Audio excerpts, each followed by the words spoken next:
കടം വേണോ? ലോകോത്തര ബ്രാൻഡുകളുടെ എല്ലാ മൊബൈൽ ഫോണുകളും smart T V, smart watch, headset തുടങ്ങിയ എല്ലാ ഗാഡ്ജറ്റുകളും തവണ വ്യവസ്ഥയിൽ സ്വന്തമാക്കൂ. ജ്യോതി മൊബൈൽസ്, ഏരൂർ. നിലവിൽ നിങ്ങളിത് കാണണം.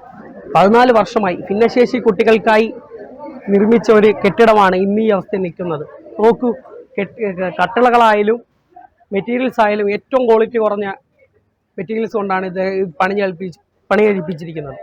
ഏറ്റവും അധികം ഭിന്നശേഷിക്കാരായ കുട്ടികൾ പഠിക്കുന്ന സ്കൂൾ എന്ന നിലയിലാണ് 2010-11 അധ്യയന വർഷത്തിൽ സംസ്ഥാന പൊതുവിദ്യാഭ്യാസ ഡയറക്ടർ ഏരൂർ സർക്കാർ ഹയർ സെക്കൻഡറി സ്കൂളിൽ പ്രത്യേക കെട്ടിടം നിർമ്മിക്കുന്നതിനായി 10 ലക്ഷം രൂപ അനുവദിക്കുന്നത്.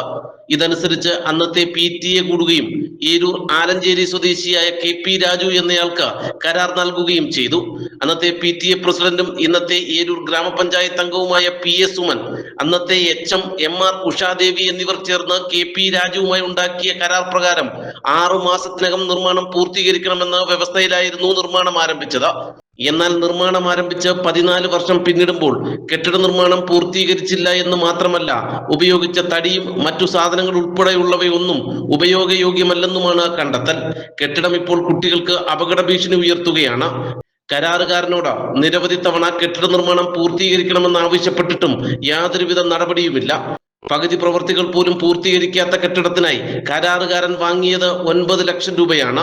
കെട്ടിടം അസ്ഥികൂടമായി മാറിയതോടെ പൊളിച്ചു നീക്കണമെന്ന് ആവശ്യപ്പെട്ടിരിക്കുകയാണിപ്പോൾ.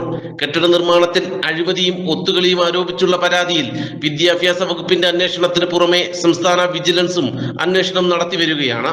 പ്രാഥമിക അന്വേഷണത്തിൽ സർക്കാരിന് 17 ലക്ഷം രൂപയുടെ അധിക ബാധ്യതയുണ്ടാക്കിയെന്നാണ് കണ്ടെത്തൽ. സംഭവത്തിൽ ഉന്നതതല അന്വേഷണം വേണമെന്ന് SFI അഞ്ചൽ ഏരിയ കമ്മിറ്റി ആവശ്യപ്പെട്ടു. ആവശ്യമുന്നയിച്ചുകൊണ്ട് മുഖ്യമന്ത്രി, വിദ്യാഭ്യാസ വകുപ്പ് മന്ത്രി, പൊതുവിദ്യാഭ്യാസ ഡയറക്ടർ അടക്കമുള്ള ഉന്നതർക്ക് പരാതി നൽകിയതായി SFI area secretary Buhari Muhammad പറഞ്ഞു. ഭിന്നശേഷി കുട്ടികൾ ഏറ്റവും കൂടുതൽ പഠിക്കുന്ന ജില്ലയെന്ന നിലയിലാണ് പൊതുവിദ്യാഭ്യാസ ഡയറക്ടറിൽ നിന്ന് 10 ലക്ഷം രൂപ അനുവദിക്കുന്നത്.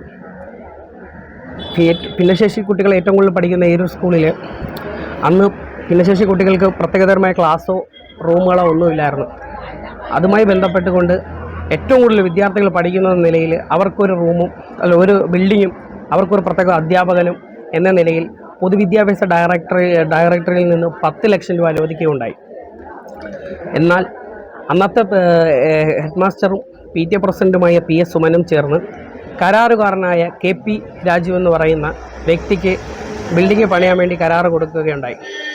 6 മാസത്തിനുള്ളിൽ ഈ ബിൽഡിംഗ് പണിഞ്ഞ് സ്കൂളിന് കൈമാറണമെന്നായിരുന്നു കരാറ്.